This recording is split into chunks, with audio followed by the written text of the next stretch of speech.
Nelson Mandela a été entraîné militairement par le Mossad, Israël, en 1962. Un document israélien déclassifié révèle que Mandela a été formé militairement en Éthiopie durant son exil. Nelson Mandela, l'ancien président sud-africain décédé le 5 décembre dernier à l'âge de 95 ans, a été formé dans l'armement et le sabotage par des agents du Mossad en 1962, quelques mois avant son arrestation en Afrique du Sud, selon des documents déclassifiés par les archives d'État israéliennes, révélés par Haaretz.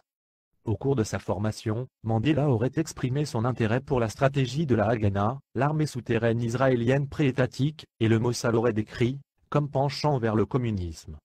Le père de la Nouvelle-Afrique du Sud, qui a mené la lutte contre l'apartheid dès le début des années 1950, a été arrêté, jugé et libéré un certain nombre de fois avant de poursuivre son combat dans la clandestinité dans les années 1960.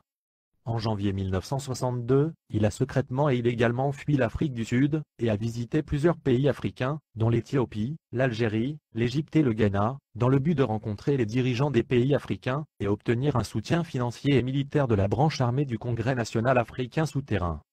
Une lettre datée du 11 octobre 1962, et envoyée par le Mossad au ministère des Affaires étrangères à Jérusalem, révèle que Mandela a reçu une formation militaire par les agents du Mossad en Éthiopie au cours de cette période, sans que les agents ne soient au courant de la véritable identité de Mandela.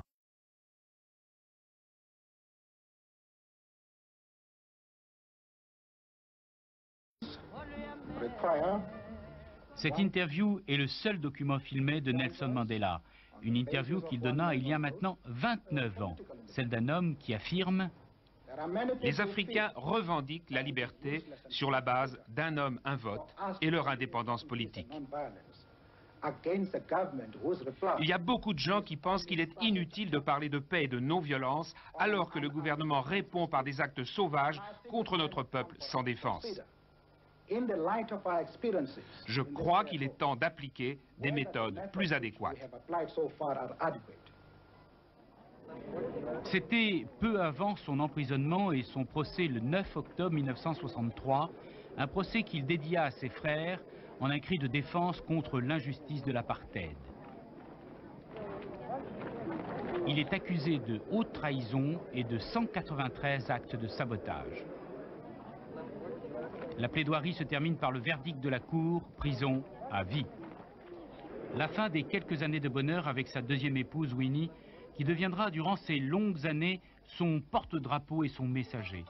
Cette jeune femme espère, elle ne sait pas encore que sa vie ne sera qu'une immense attente, une lutte contre le silence.